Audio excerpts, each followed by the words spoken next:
धीरे धीरे बड़ा हुआ।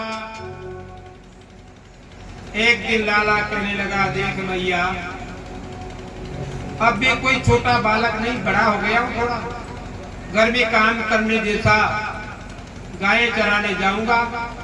कहा बेटा गाय चराने लायक नहीं है, अब तो अभी छोटा है, अगर नहीं मानता है तो तू बछड़े चराने।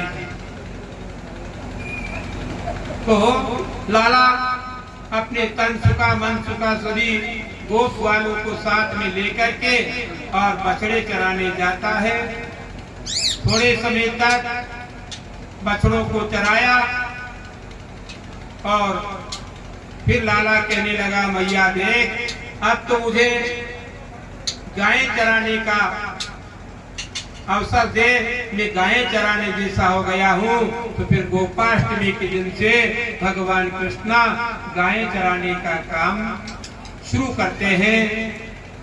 मैया ने कहा, देख लाला, जंगल में कांटे हैं, कंकर पत्थर है, तू कपड़े पहन करके और पैरों में जूते पहन करके जाया कर। भगवान कृष्ण ने कहा, देख मैया, मेरी गैया कई जूते पहनती है, मेरी गैया नंगे पैर जंगल में घूमती है, और भला मैं उनका सेवक, गो माता की सेवा करने वाला जूते कैसे पहन सकता। मेरी गाय जूते नहीं पहनती, नंगे पैर चलती है, तो मैं भी नंगे पैर ही चलूंगा। भगवान जहाँ तक वहाँ वृंदावन में रहे ना, बाल लीला करी, वहां तक भगवान ने शरीर पर सिला हुआ कोई वस्त्र धारण नहीं किया, न पैरों में जूते पहने, न कोई शास्त्र हाथ में लिया, न उन्होंने अपने बाल कटवाए। उन्होंने कहा, देखो मैं वृंदावन में जहां तक रहूंगा बाल स्वरूप में, वहां तक ना तो कपड़े पहनूंगा, न जूते पहनूंगा, न कभी कोई शस्त्र उठाऊंगा, और न कभी केश कटवाऊंगा। इस प्रकार से अपनी बाल लीला के उस संकल्प को पूरा करने के लिए कन्हैया ने कहा कि मैया, मैं तो गैया के साथ में नंगे पैर ही अच्छा हूँ। ऐसे मैया को समझा करके और भगवान कृष्ण अपने सखाओं के साथ गोचारण का काम करते हैं। गाय चराने गए। अब एक पेड़ के डालियों पर अपने साथ के टिफिन या कपड़े में बंधे हुए जिनकी भी रोटियां थी, वो सब के टिफिन एक पेड़ के ऊपर टांग दिए और गाय चरा रहे कि मध्याह्न का समय होगा और सब यहाँ यमुना किनारे बैठ करके और पेड़ के नीचे बैठ करके सभी भोजन करेंगे, और यहाँ ठंडा जल, ताजा जल यमुना का सब गायें पिएगी और हम भी यहाँ आनंद से रहेंगे। इस प्रकार सब ग्वाल बाल भगवान कृष्ण के साथ में गायें चराते हैं। अब गायें चराते चराते क्या हुआ कि उन ग्वालों की नजर पड़ गई एक कंस का भेजा हुआ घासुर, वो अजगर का रूप बना करके मुंह फाड़ करके जंगल में बैठा हुआ है। ग्वालों ने देखा कि दूर से ऐसा लग रहा जैसे कोई गुफा हो। उस अजगर के दांत चमक रहे थे ना, तो उन्होंने विचार किया कि कोई डिजाइन वाली गुफा बनी हुई है, बड़ी सुंदर है। कन्हैया कई गायों के साथ में दूर निकल गया और सभी ग्वाल उस गुफा को देखने के लिए चले गए। धीरे धीरे गुफा की ओर पहुंचे और जहां जो ही गुफा के सन्मुख पहुंचे और कन्हैया की नजर पड़ी कि सारे ग्वाल बाल चले गए और वो कोई गुफा नहीं, कंस का भेजा हुआ है और सबको समाप्त कर देगा। कन्हैया जोर से आवाज लगा रहा, इतने में तो देखते ही देखते सारे ग्वाल बाल उस अघासुर के मुख में प्रवेश करते हैं। क्योंकि पास में गए देखा तो बड़े सुंदर सुंदर दांत थे ना, तो वो ये समझ बैठे कि किसी ने एक गुफा को बनाया है, बड़ी सुंदर गुफा बनी हुई है, अंदर जाकर तो देखे अंदर कैसी अच्छी सुंदर है। जो अंदर प्रवेश किया, अजगर ने जोर से सांस ली ना, और सांस छोड़ी तो सांस छोड़ तो उनको दुर्गंध आई। उन्हें विचार किया, करे राम राम, बड़ी दुर्गंध आ रही है। तो किसी एक ने कहा, देखो गुफाओं में बड़े बड़े संत महात्मा तपस्या करते हैं और समाधि में लीन रहते ना, तो नाना धोना तो बंद हो जाता है, हो सकता है उस बात से दुर्गंध आ रही हो, चलो संत के दर्शन भी करेंगे। ऐसे विचार करके और अंदर जा रहा है। इतने में दौड़ करके कन्हैया आया और कन्हैया भी उन ग्वालों के साथ में गुफा में प्रवेश करता है। उस अजगर की मुंह में जो ही कन्हैया अंदर प्रवेश करता है कि उसने अपना मुंह बंद कर लिया। सबको निगल करके मारना चाहता था कि इतने में कन्हैया उसके गले किया इतना बड़ा रूप बना लिया कि हवा आना बंद हो गया, और हवा आना ही बंद नहीं हुआ, वो मृत्यु को प्राप्त हुआ। और उस अघासुर को मार करके भगवान ने सभी ग्वालों की रक्षा करी। और इसके बाद यमुना किनारे जाकर के सभी ग्वाल बल मंडल मध्याह्न के समय वहाँ पर सभी बैठे हैं और भोजन की तैयारी हो जाती है। सभी ग्वालों के बीच में कन्हैया बीच में बैठा हुआ है और भोजन कर रहे हैं। सबके घर का भोजन कैसा बना है, कभी तन सुखा कभी मन सुखा, सबके टिफिन में से भोजन खा रहा है। कन्हैया जितने ग्वाल थे सबके घर का भोजन टेस्ट किया, तुम्हारी मैया ने कैसा बनाया, सब्जी कैसी बनी, दाल कैसी बनी, रोटी कैसी बनी, हलवा कैसा बना। तो ऐसे सब ग्वालों के साथ में वो झूठन खा रहा है। उस समय क्या हुआ, ब्रह्मा ने जब विचार किया कि देखो गोकुल में वृंदावन में भगवान नारायण ने अवतार लिया है बाल स्वरूप में, तो चलो जाकर देखे तो सही कैसी बाल लीला कर रहे हैं, तो नारायण है कि कौन है। तब उसी समय ब्रह्मा आकाश मार्ग से उस जगह पर पहुंचे और वहां जाकर के देखा कि इधर तो ब्रह्मा जी की नजर पड़ी और उधर भगवान कृष्ण एक गरीब घर का था। उस मनसुका के घर पे भोजन नहीं बना, तो उसकी माँ ने केवल छाछ को झोंक लगा करके टिफिन भर दिया कि बेटा भूख लगे ना तो मध्याह्न के समय छाछ पी करके और अपना पेट भर दिया। तो बेचारा वो विचार कर रहा है कि मेरे घर की ये सबको पता चलेगा कि इसके घर पे भोजन नहीं बना, तो चुपके से पेड़ के पीछे जाकर के वो छाछ पी रहा था। कन्हैया की नजर पड़ी, कन्हैया दौड़ पड़ा, इतने में वो सब छाछ का टिफिन ऊंधा कर लेता है। तो कन्हैया ने विचार किया कि अब पीने को छाछ तो बची नहीं, कन्हैया उस मनसुका के मुंह को चाट लेता। और ये उस मनसुका के मुंह को, उस सखा के मुंह को चाटते हुए जब ब्रह्मा ने देखा ना, तो ब्रह्मा की खोपड़ी चकरा गई कि ये नारायण नहीं हो सकता।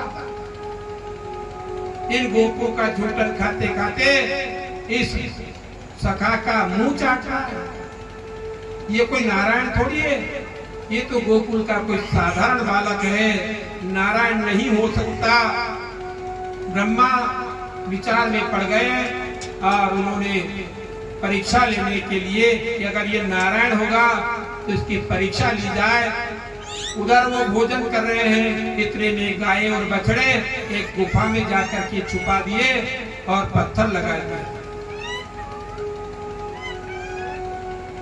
भोजन करते करते ग्वालों ने कहा, देख कन्हैया तू भोजन कर, हम गाय बछड़े देख करके आते, कहीं दूर तो नहीं चले जाए। कन्हैया ने कहा, देखो तुम चिंता मत करो, तुम भोजन करो, गाय बछड़े सब में लेकर के आता है।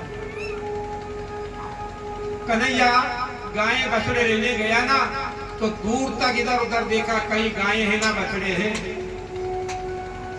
उसने विचार किया कि अभी तो गाय बछड़े सब यहाँ थे, अब कहाँ चले गए। इतने वो वापस आया ना, तो वहाँ वो जो गोप ग्वाल थे उनको भी ब्रह्मा ने गुफा में अलग जाकर के छुपा दिया और एक पत्थर लगा दिया।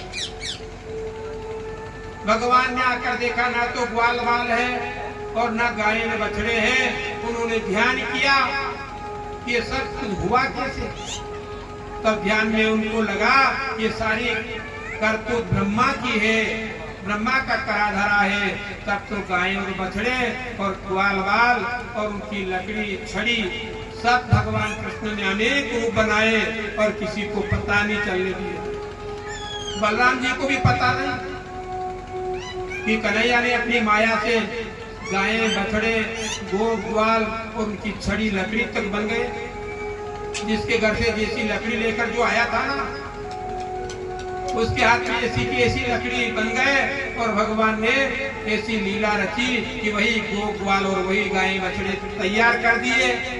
शाम को जो अपने अपने घर जाते ना, तो बच्चा जो हट करता है खाने पीने की, वही हट वो बच्चा करता है। साल भर तक किसी को इस बात की हवा तक नहीं लगी कि ये भगवान की माया से चल रहा है कि असली में वो गाय और बछड़े और ये ग्वाल बाल है। साल भर जब पूरा हुआ तो ब्रह्मा ने विचार किया कि चलो देखे तो सही। जाकर देखा कि वही मध्याह्न का समय, और मध्याह्न के समय गायें चल रही है, बछड़े चल रहे हैं और कन्हैया सभी के साथ में बैठ करके और सभी का झूठन खा रहा है, सभी के टिफिन से रोटी उठा उठा करके खा रहा है। उसने विचार किया कि गायें बछड़े वही है कि दूसरे हैं। जाकर के गुफा में देखा तो गुफा में वो गायें और बछड़े और वो ग्वाल बाल सब नींद के खर्राटे भर रहे हैं। इधर आकर देखो तो यमुना किनारे वही ग्वाल बाल और गायें बछड़े, उधर गुफा में जाकर देखे तो वही गायें बछड़े और वही ग्वाल बाल है। तब तो ब्रह्मा ने विचार किया कि ये साक्षात नारायण है, मैंने बहुत बड़ी गलती करी है। तत्काल वो वहां पर पहुंचे और उनके चरणों में प्रणाम करते हैं। उन्होंने आशीर्वाद दिया कि प्रभु मैं आपको नहीं पहचान पाया, ब्रह्मादि देवता और जितने भी हैं शिव आपकी माया को नहीं जान पाते, तो भला मैं कैसे आपकी माया को पहचान सकता हूँ। इस प्रकार से ब्रह्मा ने प्रणाम किया और अपने ब्रह्मलोक को जाने लगे। तो इधर क्या हुआ, भगवान ब्रह्मा का रूप बना करके ब्रह्मलोक पे चले गए और उन्होंने कहा कि बाहर नकली ब्रह्मा घूम रहे हैं, कोई अंदर ब्रह्मलोक में प्रवेश भी कर दे, प्रवेश भी होना चाहिए। नकली ब्रह्मा बहुत आजकल। भगवान ब्रह्मलोक में चले गए, वहां द्वारपालों से कहा देखो सावधान, कोई अंदर प्रवेश भी कर ले। ब्रह्मा जी गए ना, द्वारपालों ने रोक दिया कि ठहरो, हमारे ब्रह्मा तो अंदर है। उन्होंने कहा नकली ब्रह्मा बहुत घूम रहे हैं, इसलिए तुम्हें अंदर नहीं जाने देंगे। ब्रह्मा ने विचार किया कि यहाँ भी अपनी माया फैला दी भगवान ने। उन्होंने कहा तुम्हारा ब्रह्मा है कैसा, कम से कम मुझे बताओ तो सही। नहीं नहीं तुम चले जाओ, हमारे ब्रह्मा तो अंदर है। और उन्होंने कहा कि नकली ब्रह्मा है तो उसको वापस भेज दे, अंदर मत आने देना। तब तो ब्रह्मा ने विचार किया कि ये भगवान की नारायण की मैंने परीक्षा ली, बहुत बड़ी भूल करी। इस प्रकार निवेदन करने पर द्वारपालों ने ब्रह्मा जी को कहा कि वो नकली ब्रह्मा जो आप कह रहे थे वो आ गया है। तब उन्होंने कहा अंदर आने दो। भगवान के आदेश पर ब्रह्मा को अंदर प्रवेश दिया गया और वहां पर आते ही वो अंतर ध्यान हो गए। ब्रह्मा ने खूब प्रार्थना करी, प्रभु मैं आपकी माया को नहीं पहचान पाया और मैंने आपकी परीक्षा करी, ये मेरी बहुत बड़ी भूल है। इस प्रकार भगवान की प्रार्थना करता है। भगवान ने अनेक लीलाएं करी। लीला करते करते एक दिन क्या हुआ कि भगवान जब उन गायों बछड़ों को लेकर के सायंकाल को घर गए ना, तो सभी बछड़े और गायें वहां घर पहुंचे तो ग्वाल बाल कहने लगे देख मैया, साल भर पुरानी बात है। और वो कह रहे ग्वाल बाल कि आज कन्हैया नहीं होता ना तो हम तो एक गुफा में गए थे और वो अजगर हमें सबको मार देता, तो इस कन्हैया ने आज हम सबको बचा दिया। एक साल पूरा हो गया पर उनको ऐसा लग रहा जैसे कि आज ही उस अजगर के मुंह से निकले और आज शाम को वापस घर आए। साल भर हो गया, किसी को पता नहीं। इस प्रकार भगवान अनेक लीलाएं करते हैं। एक दिन क्या हुआ कि भगवान गाय चरा रहे हैं और एक दिन सायंकाल में पता चला कि यमुना में पानी पीने से गाय और पशु पक्षी मर रहे हैं। तब भगवान ने विचार किया कि अगर ये सब पानी पी करके मर गए तो वृंदावन पूरा खाली हो जाएगा। भगवान ने विचार किया कि हो ना हो इसमें कोई नाग रहता है और इसके जहर की वजह से ही सब मर गए। तब तो भगवान ने अपनी लीला रची कि चलो यमुना किनारे आज तो गेंद खेलने जाना है। तन सुखा मन सुखा सबको साथ लेकर के और गेंद खेलने के लिए यमुना किनारे पहुंचे। बोले गोपाल कृष्ण भगवान की जय। देखिए भगवान की लीला में अनेक प्रकार के मंगल गीत गाए जाते हैं और भगवान के उस स्वरूप का ध्यान करते हुए परमानंद को प्राप्त करते हैं। आइए भजन के द्वारा भगवान के स्वरूप का ध्यान करते हैं। ओ काली देह पे खेलन आयो री मेरो छोटो सो कन्हाई। ओ काली देह पे खेलन आयो री मेरो छोटो सो कन्हाई।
प्रकार भगवान बाल कृष्ण सभी सखाओं को साथ में लेकर और गेंद खेलने के लिए यमुना किनारे पहुंच गए और गेंद खेलते खेलते भगवान बाल कृष्ण के हाथ से ऐसी जोर करके वो लगाते हैं ना चौका छक्का, जोर से ऐसा छक्का लगाया कि वो यमुना में जाकर के गेंद गिर जाती है। यमुना में गेंद के गिरते ही तंसुका कहने लगा, देख लाला कन्हैया, अगर तूने मेरी गेंद लाकर नहीं दी तो आज यशोदा के हाथ से तेरी मार पड़वाऊंगा। तो घर जाएगा तो तेरी पिटाई होगा, या तो मेरी गेंद ला करके दे या फिर मैं यशोदा के सामने तेरी शिकायत करूंगा। कन्हैया ने कहा, देख तू चिंता मत कर, तेरी गेंद ला करके दूंगा। इतने में दूसरों ने कहा, मधुमंगल इत्यादि कहने लगे कि देखो इसमें कालिया नाग रहता है, बड़ा जहरीला सांप, तुम भूल कर भी इसमें गेंद लेने के लिए मत जाना। पर कन्हैया को तो उस कार्य को करना था, किसी की बात को नहीं माना और कदम के पेड़ पर चढ़ करके कन्हैया वहां से छलांग मारता है और यमुना में छलांग लगा करके पानी में चला जाता है। धीरे धीरे पानी में जब लाला गया तो कालिया नाग की पत्नियां सामने खड़ी और कहने लगी, कुमुदनी ने कहा कि तुम यहाँ पर आए हो, तुम्हें पता नहीं कि हमारा ये पति सोया हुआ है। उसकी पत्नियां कह रहे कि तुम चले जाओ, बड़े कोमल हो, सुंदर हो, और ये हमारा पति अगर उठ गया तो तुम्हें समाप्त कर देगा, छोड़ेगा नहीं। उन्होंने कहा, उन्हें तो मिलने आया हूं, अब डर किस बात का, आ ही गया तो फिर मिलना ही है। ये चर्चा कालिया नाग ने सुनी और सुनते ही उसने जोर से फुफकार मारी और देखते ही देखते कन्हैया को अपनी पूंछ में लपेट लेता है। तब तो कन्हैया ने भी उसकी पूंछ को इतना जोर से मरोड़ करके और खींचा कि रक्त निकलने लगा और आपस में खूब जैसे युद्ध होता ना, यही तरीका भगवान कृष्ण ने कालिया नाग के साथ में किया। खेल ही खेल में वो मारना चाहता था, शरीर का जहर उसने खूब छोड़ा, पर भगवान कृष्ण उस जहर से मरे नहीं। तब तो आखिर में कालिया नाग घबरा गया, मुंह से जहर की जगह रक्त निकलने लगा।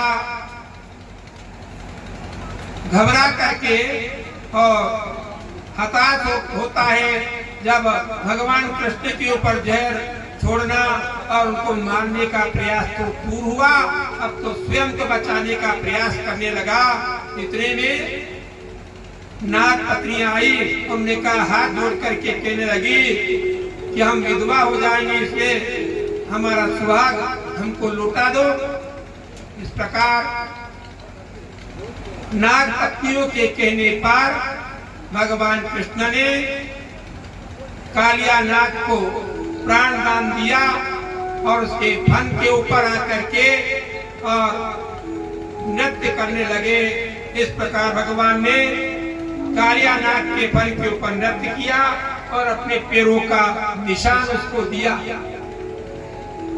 इस प्रकार पैरों के निशान दे करके भगवान ने कहा, देखो अब यहाँ से तुम चले जाओ, यहाँ तुम्हें रहने नहीं दिया जाएगा। ने कहा देखो मैं यहाँ से छोड़ करके अगर चला गया तो गरुड़ मुझे मार देगा। तब तो भगवान ने कहा मेरे पैरों के चिन्ह का निशान है, इसलिए तुम्हें कोई नहीं मारेगा, तुम वापस चले जाओ। इस प्रकार कालिया नाग यमुना को छोड़ करके चला गया। भगवान जब ये लीला पूर्ण कर रहे थे इतने में किसी ने यशोदा को कह दिया। यशोदा दौड़ पड़ी और कान्हा की वजह से वो कि मेरा बुढ़ापे में एक लाला बच्चे की प्राप्ति हुई और वो भी यमुना में कूद पड़ा, मेरा क्या होगा। वो भी मरने के लिए तैयार हो गई। तब कुछ वृंदावन वासियों ने रोका। इतने में लाला यशोदा के सामने आकर के खड़ा होता है और माता को रोते हुए बंद किया। इस प्रकार भगवान कालिया नाग को यमुना वालों से उसके जहर से मुक्त किया और उसको वहां से दूर भगा दिया। भगवान अनेक लीलाएं करते हैं। एक बार भगवान सभी गोपियां यमुना में स्नान कर रही थी। किनारे पर सबने कपड़े उतार दिए और नंगी होकर के, छोटी बच्चियां थी, कपड़े बाहर उतार दिए और स्नान कर रही है। कृष्ण कन्हैया ने विचार किया क्या इनको भी ज्ञान देना पड़ेगा। जल के अंदर कभी बिना वस्त्र के स्नान नहीं करना चाहिए। कन्हैया गया और जाकर के सभी के कपड़े चुराए और कपड़े चुरा करके कदम के पेड़ के ऊपर बांध दिए और एक डगाल के पीछे पेड़ों के पत्तों में अंदर छुप गया और सारा दृश्य देख रहा है कि अब ये कपड़े ढूंढेगी, कपड़े कैसे इनको मिलेगा। गोपियां सभी स्नान करने के बाद बाहर आना चाहती थी कि तत्काल उनकी नजर पड़ी कि बाहर कपड़े तो है ही नहीं। कपड़े को नहीं देख करके सब घबरा गई कि किनारे पर कपड़े तो है ही नहीं, अब क्या पहन करके घर जाएंगे। अब एक सखी ने कहा ये हो न हो उस कन्हैया की ही करतूत है, वो माखन की चोरी करते करते अब कपड़ों की चोरी भी करने लगा। तब उसी समय दूसरी सखी कहने लगी देखो वो पेड़ के ऊपर कपड़े टंगे हुए हैं और वो कन्हैया वहां छुप करके बैठा हुआ है। तब तो उन्होंने गोपियों ने आवाज लगाई कि देख यशोदा से जाकर के शिकायत करेंगी और तेरी मार पड़ेगी, इसलिए तेरी मार से अगर तू वंचित रहना चाहता है, मार अगर नहीं खाना है तो हमारे कपड़े वापस लौटा दे। पहले तो उन्होंने अपनी पावर शक्ति को बताया कि कन्हैया डर करके कपड़े दे देगा। कन्हैया ने कहा कोई बात नहीं, जाओ शिकायत कर देना, जाओ तो सही। उन्हें विचार किया कि अब ये पावर शक्ति भी काम में आने वाली नहीं। फिर उन्हें कहा देख कन्हैया तू समझदार है, अब छोटा नहीं है, अब हमारे पास कपड़े नहीं हैं और हम बिना कपड़े के घर कैसे जाएंगे, दुनिया वाले हमको क्या कहेंगे, इसलिए हमारे कपड़े लौटा दे, तेरे हाथ जोड़ती है। ऐसे कहा। तब तो कन्हैया को विचार आया कि देखो जल में कभी बिना वस्त्र के नहीं नहाना चाहिए और तुम बिना वस्त्र के नहा रही हो, जल तो नारायण है। जब उन्होंने खूब कहा ना तो कन्हैया ने कहा देखो और एक एक आकर के अपने अपने कपड़े ले जाओ। कन्हैया ने जब कहा ना तो गोपियां कहने लगी कि तू कितना निष्ठुर है, जो हमारी बात को नहीं मान रहा, हम बिना वस्त्र के जल से कैसे बाहर निकले, इसलिए कपड़े तुम वापस लौटा दो। बहुत कुछ कहने पर भी नहीं माने और सबके कपड़े नीचे कदम के पेड़ से नीचे फेंक दिए। सभी ने बाहर आकर के कपड़े पहने। इस प्रकार से चीर हरण की लीला भी भगवान ने वृंदावन में करी और आत्मज्ञान का बोध कराया।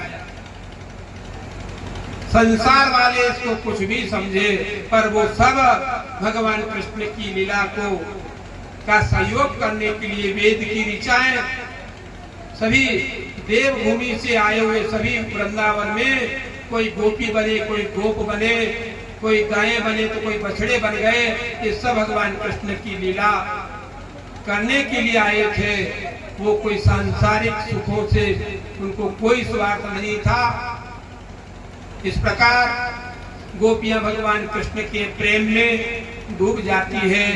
उन्होंने भगवती कात्यायनी की प्रार्थना करी कि हे भगवती, हमको पति मिले तो कृष्ण ही हमको चाहिए, नहीं तो फिर अगर कुंवारी रहेंगे, हमको दूसरे पति की जरूरत नहीं, हमको पति के रूप में कन्हैया ही मिलना चाहिए। इस प्रकार माँ कात्यायनी की उपासना करी और वहां पर दीपक जला करके माँ कात्यायनी से मंत्र के द्वारा जप करने लगी। कात्यायनी महामाये महायोगिन्यधीश्वरी नंद गोपर कुमाराय पति में कुरुते नमः। इस मंत्र का जप किया। इस मंत्र का जप कुंवारी कन्याएं जब करती है ना, तो श्रेष्ठ पति की प्राप्ति होती है। ये महामंत्र है भागवत का। ये मंत्र आपको बता रहा हूं। कुंवारी कन्या अगर इस मंत्र का जप करती है और माता जी की, दुर्गा जी की, कात्यायनी की उपासना करती है ना, तो उनको श्रेष्ठ पति की प्राप्ति होती है। इस प्रकार कात्यायनी की उपासना करने पर भगवान ने, कात्यायनी की उपासना जब पूरी हुई, भगवान ने उनके मनोरथ को पूर्ण करने के लिए उनको आशीर्वाद दिया कि जाओ तुम्हारी मनोकामना पूरी होगा। भगवती की कृपा हुई। अब धीरे धीरे भगवान की कृपा से बाल लीला करते हुए एक दिन सभी गायें चराते हुए तन सुखा मन सुखा सब कहने लगे कि देख कन्हैया आपको बहुत भूख लग रही है, क्या करें।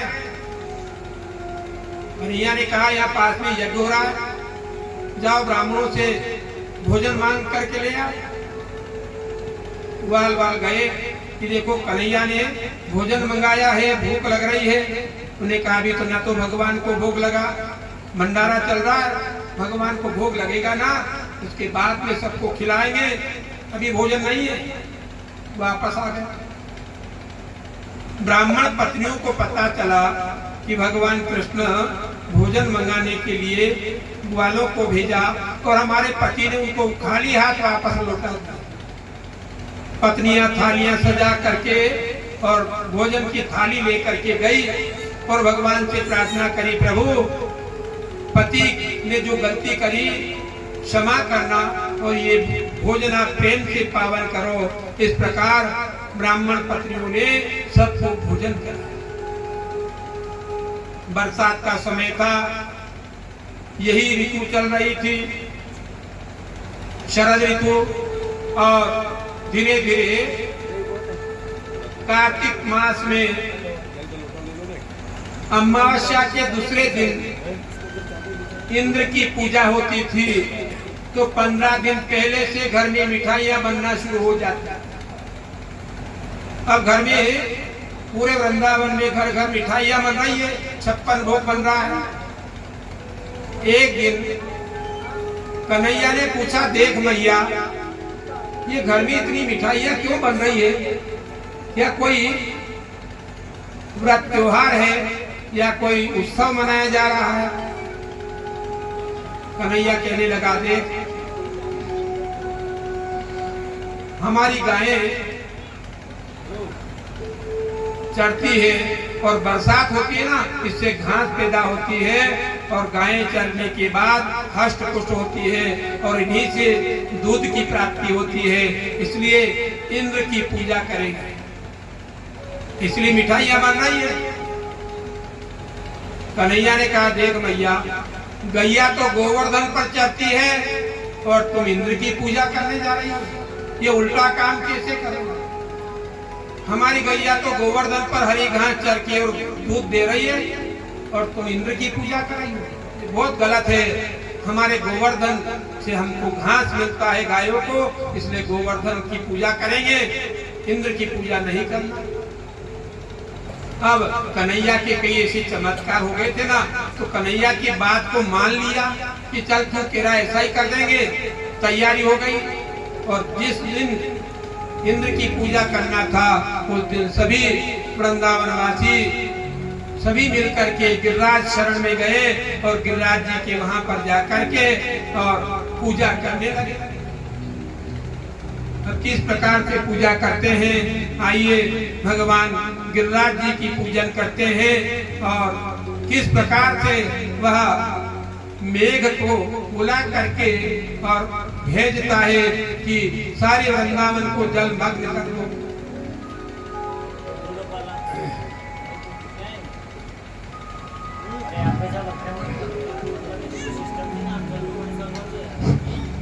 बोले गोपाल कृष्ण की।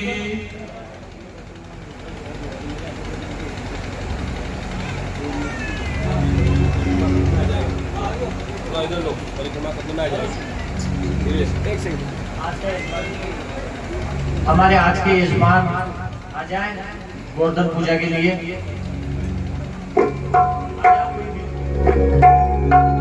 श्री गोवर्धन महाराज महाराज तेरे माथे मुकुट विराज रहा। श्री मेरे माथे मुकुट विराज, तेरे माथे मुकुट विराज रहो।